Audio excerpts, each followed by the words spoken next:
como ya les anunciamos, queríamos presentar las primeras iniciativas políticas en esta Cámara, en el Congreso de los Diputados, que empezó ayer,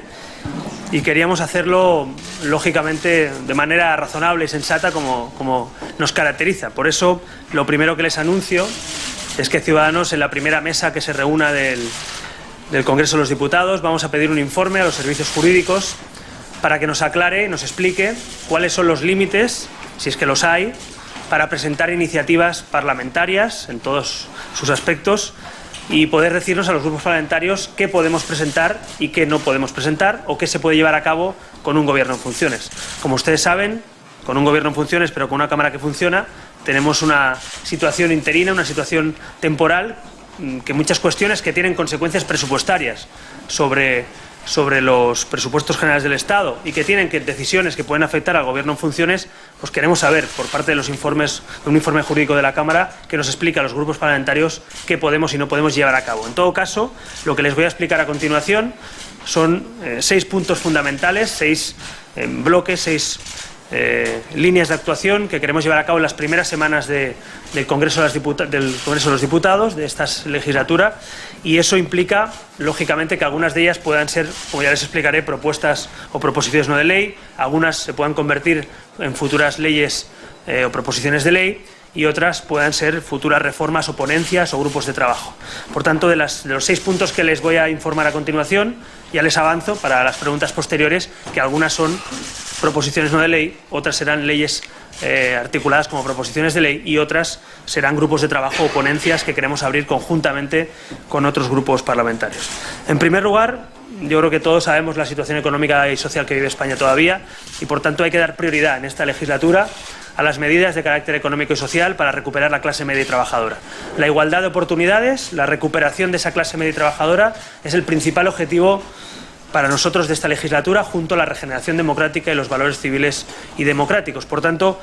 la primera línea de actuación tiene que ser recuperar a la clase media y trabajadora española, y por eso queremos presentar una batería de propuestas que algunas, como les digo, pueden ir encaminadas a reformas que tienen carácter legislativo, otras de políticas económicas o presupuestarias, pero en todo caso queremos priorizar la recuperación de la clase media y trabajadora. En eso,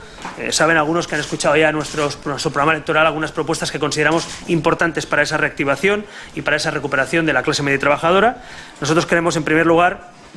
pues dar oportunidad sobre todo a toda esa gente que está en el paro, sobre todo el paro de larga duración. Saben que proponemos un paro de larga duración, en este caso una atención individualizada, más allá del sistema actual de subvenciones de patronales y sindicatos. Proponemos, por tanto, que lo primero que ataquemos económicamente sea el desempleo de larga duración. En eso queremos poner en marcha un plan individualizado para que los ciudadanos directamente reciban ese dinero para formarse y podamos abrir, en definitiva, el sistema actual de subvenciones y sindicatos y patronales de la formación para los parados de larga duración, y que se abra el espectro a escuelas de formación, a cualquier otro ámbito mucho más liberal, mucho más abierto, mucho más accesible a los ciudadanos, y que ese dinero vaya directamente a los ciudadanos. Por tanto, lo primero que queremos hacer es un plan de choque contra los parados de larga duración, y para nuestro juicio eso pasa por un cambio en el modelo actual. El modelo actual, como les digo, está vinculado directamente a sindicales y patronatos, directamente al modelo tradicional, no pasando por un modelo más abierto que permita que los ciudadanos tengan dinero para formarse, en definitiva, para reinventarse, para poder volver a trabajar, encontrar trabajo, sobre todo a la gente de larga duración. Por supuesto, nosotros mantendremos y defendemos la garantía del paro de larga duración, de esos 426 euros y de la PIRMI, de todos los aspectos de igualdad que ya existen. Les estoy explicando cosas que nos gustaría cambiar. Por tanto, primero, dar atención individualizada y darle libertad a los ciudadanos para formarse, sobre todo formarse a los parados de larga duración. Lo segundo que queremos hacer es también garantizar una ley de segunda oportunidad verdadera, una ley de segunda oportunidad que incluya la dación en pago, una ley de segunda oportunidad que incluya que los que se caen se puedan volver a levantar. Por tanto, la ley de segunda oportunidad que hemos explicado durante la campaña también creemos que tiene que ser una ley que se lleve a cabo en los primeros meses de esta legislatura, para permitir que aquellos que se han caído con la crisis se vuelvan a levantar, para que gente que ha sufrido o puede sufrir un desahucio, para que autónomos que han perdido su trabajo, su empleo, su negocio, para gente que tiene deudas con la Seguridad Social o con Hacienda y que quiere volver a poner un negocio, poner en marcha un proyecto, pueda volver a hacerlo en una ley de segunda oportunidad que hemos explicado ampliamente durante esta legislatura, durante esta campaña, perdón. La tercera vía es ayudar a emprendedores y autónomos. Ciudadanos ha defendido, como saben ustedes, como una de nuestras principales banderas, que los autónomos en España no salgan con una mochila perdiendo el partido 3-0 antes de empezar. Y eso significa una reforma en el sistema de autónomos para que los autónomos en España no paguen cuota de autónomos hasta que consigan tener beneficios por encima del salario mínimo interprofesional. Por tanto, la tercera medida dentro de ese campo es una reforma en el ámbito de los autónomos, para que los autónomos españoles puedan empezar a trabajar, generar ingresos, tener beneficios y cuando ya tengan beneficios empezar a pagar una cuota progresiva de autónomos, no como actualmente, como ustedes sabrán, algunos de ustedes directamente, que tienen que pagar la cuota de autónomos incluso si no llegan al mínimo interprofesional en esos beneficios. La cuarta propuesta en ese campo es ayudar a las familias y a la gente con más dificultades que trabaja y no llega a final de mes. España tiene 7 millones de personas que trabajan y no llegan a final de mes. Y eso nosotros saben que hemos propuesto que se realice a través de un complemento salarial. En definitiva, que los ciudadanos cada mes, una vez al año, pero en su mensualidad, puedan ver en sus bolsillos cómo se les complementa su salario cuando ese salario, por entrar o salir al mercado laboral, por precariedad laboral, no llega ni siquiera a un salario digno. Por tanto, salarios dignos, complemento salarial, tiene que ser otra de esas prioridades. Por cierto, una de las prioridades de la plataforma, de las principales plataformas sociales que defienden, de las principales plataformas del tercer sector que aplauden este complemento salarial para los ciudadanos que no llegan a tener un salario digno. Por otro lado,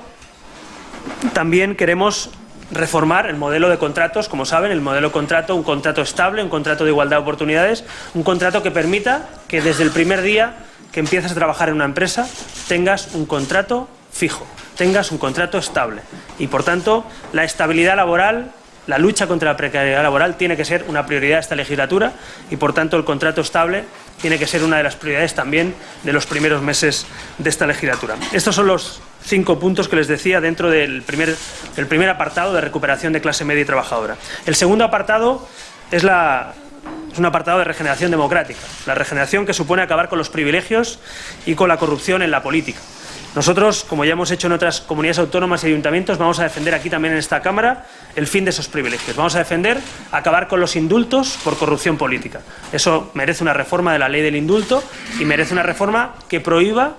ser indultado si tienes casos de corrupción política y, por tanto, acabar con ese privilegio que algunos políticos se han dado en los últimos años. También queremos reformar la legislación respecto a incompatibilidades para acabar con las puertas giratorias. Queremos reformar el ámbito del Poder Judicial. Sabemos que la reforma que propone Ciudadanos, la reforma del Poder Judicial, conllevaría una reforma constitucional, está claro, pero con urgencia, en los primeros meses, sí que podemos, como mínimo, que la mayoría de jueces sean designados por los jueces y no por los partidos políticos. Por tanto, otra prioridad dentro de ese apartado de regeneración democrática es que los jueces tengan mayoría a la hora de designar a los miembros del Poder Judicial. Queremos también la despolitización del Tribunal Constitucional. Por tanto, queremos introducir una serie de incompatibilidades, como propusimos en el documento de Cádiz, en la campaña electoral, para que el Tribunal Constitucional y la Fiscalía General del Estado sea verdaderamente independiente, en este caso, del poder político y de gobierno de turno.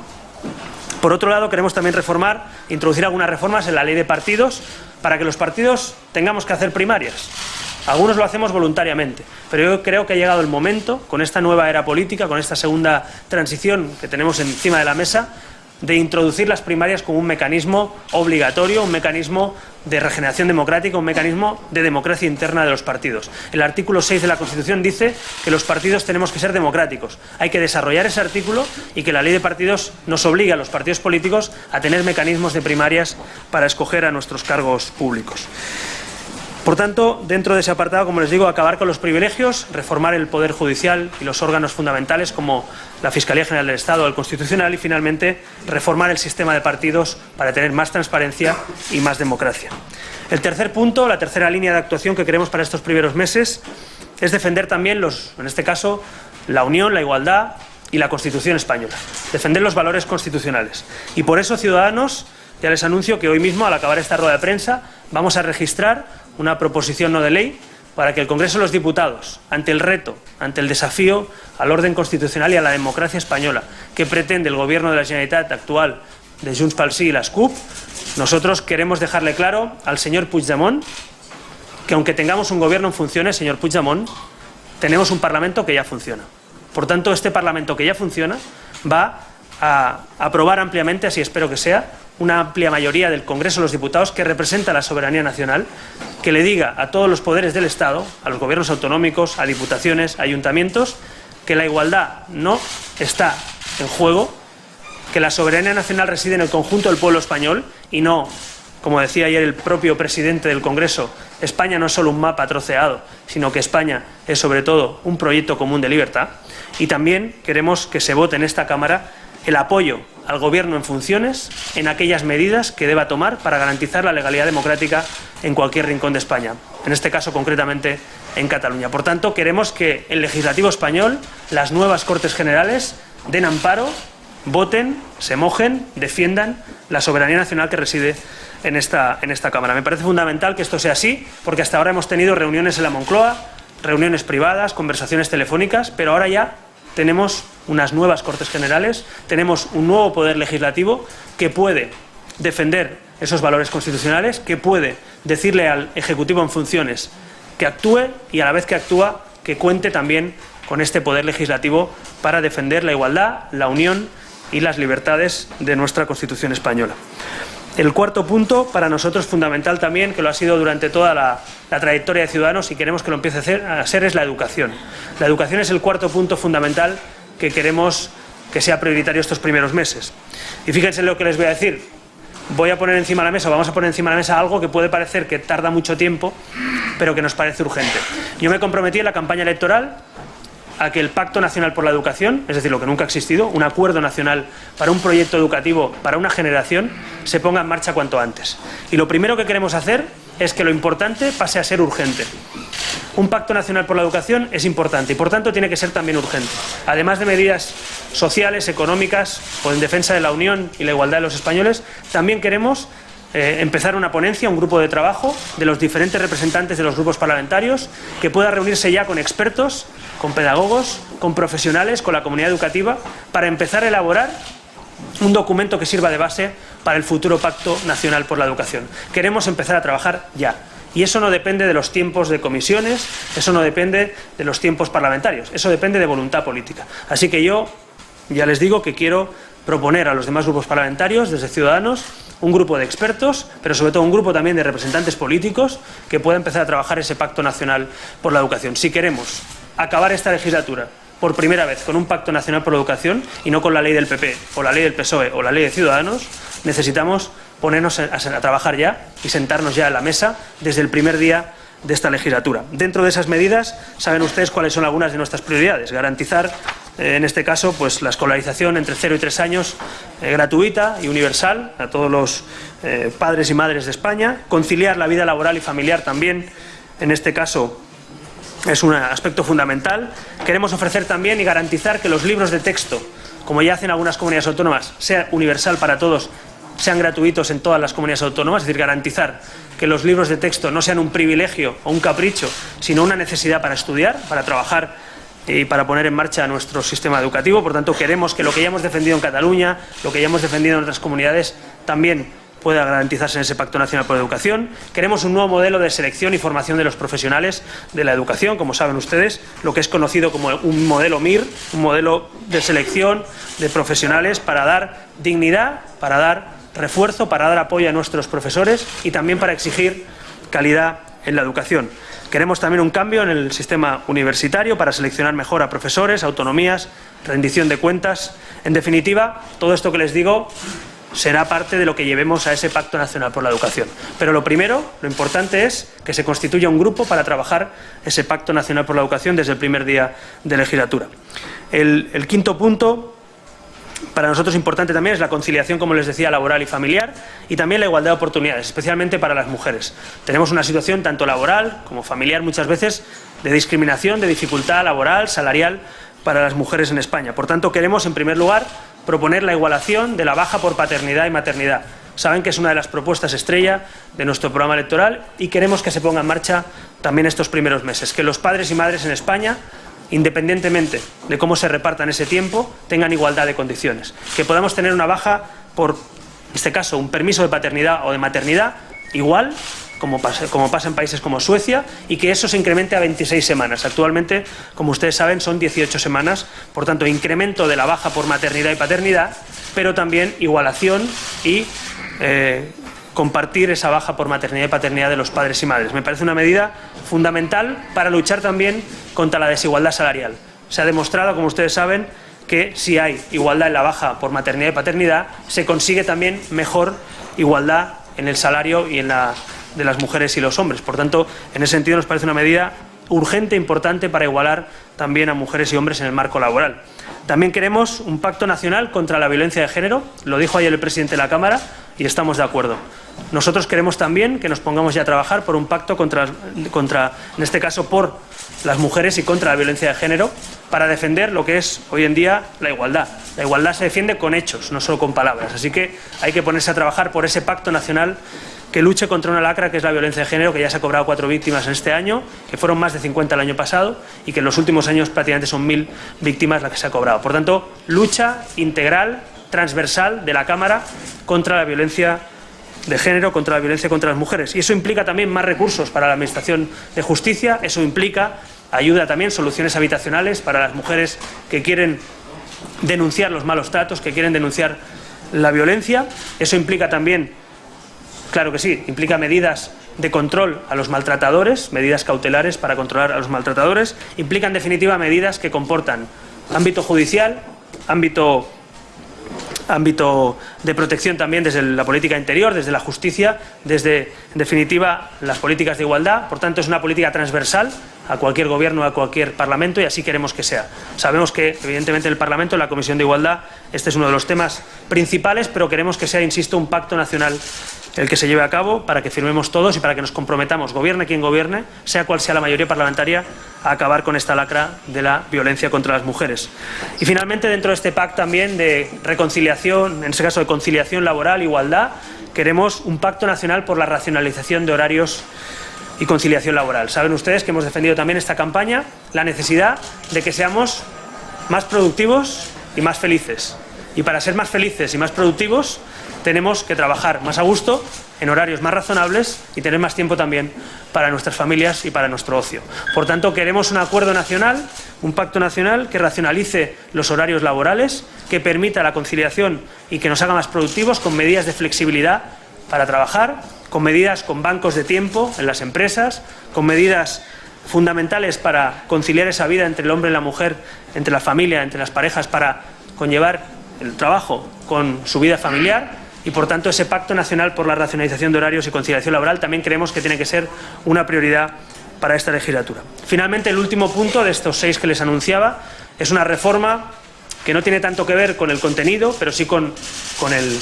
la forma, con el continente. Queremos una reforma, por fin, del reglamento del Congreso de los Diputados. Creo que ha llegado la hora, ha llegado el momento, con una nueva era política, con esta segunda transición, de abrir una ponencia entre todos, que se consensúe, que se debata, pero que este Parlamento tenga un reglamento adecuado a los tiempos que corren. Un Parlamento adecuado a la transparencia que exige los tiempos que corren. Un Parlamento adecuado a un Parlamento dinámico que se adecúe a las necesidades de una Cámara plural, de una Cámara abierta, de una Cámara donde la palabra, el diálogo, el debate sean los protagonistas y no los corsés y los tiempos a veces difíciles de administrar. Una mesa del Parlamento que dé transparencia también a sus presupuestos, un compromiso de los diputados con la presencia en el Congreso de los Diputados, con el trabajo parlamentario. En definitiva, queremos dignificar y queremos potenciar y reforzar las instituciones democráticas. Queremos que esta Cámara se convierta en el verdadero ágora, en el verdadero lugar de debate de la sociedad española. Creemos que lo podemos lograr no solo con un cambio de reglamento, con muchas otras cosas, pero también con un cambio de reglamento. Así que nuestros representantes de la mesa, que nos acompañan aquí hoy en esta sala también, llevarán a esas primeras reuniones de la mesa una petición al presidente del Congreso de los Diputados, a Patxi López, para abrir una ponencia. Y ya les avanzo también que mañana mismo seguramente presentaremos las líneas básicas de por dónde iría ese cambio en el reglamento de la Cámara. Tenemos ya también trabajo hecho, tenemos documentos también respecto a ese reglamento, cómo nos gustaría que fuera, y mañana mismo presentaremos también las prioridades en la reforma del reglamento de la Cámara. Así que estos son los 6 principales puntos, las 6 principales líneas de actuación para las primeras semanas del Congreso de los Diputados. Como les digo, todo esto queda condicionado en parte al informe jurídico que nos diga qué cosas sí y qué cosas no podemos presentar en el registro del Congreso, qué cosas van condicionadas a los presupuestos o no, qué cosas van condicionadas a tener gobierno en funciones o no, pero en todo caso, si nos dejan, como dice la canción, pues no solo vamos a querernos, sino vamos a trabajar toda la legislatura. Así que vamos a empezar a trabajar desde el primer día para que este Parlamento cobre protagonismo, para que el protagonismo sea la política y no otras cosas, para que esta Cámara sea protagonista por lo que se aprueba, por lo que se debate, por el trabajo que se realiza, y que los españoles se vuelvan a sentir representados y orgullosos del Congreso de los Diputados. Ese es nuestro principal objetivo y creo que Ciudadanos puede colaborar humildemente a que esto empiece a cambiar. Así que los 40 diputados, los hombres y mujeres que componen este grupo, vamos a trabajar desde el primer día para que esto sea así. Nos congratulamos de que empiece la legislatura, pero ha llegado el tiempo de trabajar, ha llegado el tiempo de poner en marcha lo que son palabras y convertirlo en hechos, y ha llegado el tiempo también de esta segunda transición que empieza a partir de hoy y que espero que tenga una legislatura fructífera, una legislatura al servicio de los españoles, para que cuando acabe esta legislatura podamos todos decir que los españoles viven un poquito mejor, que los españoles se sienten un poquito más orgullosos de sus instituciones y que la política vuelve a ser un poquito más digna. Y nada más, si tienen alguna pregunta o dudas, pues estaré encantado de responderles.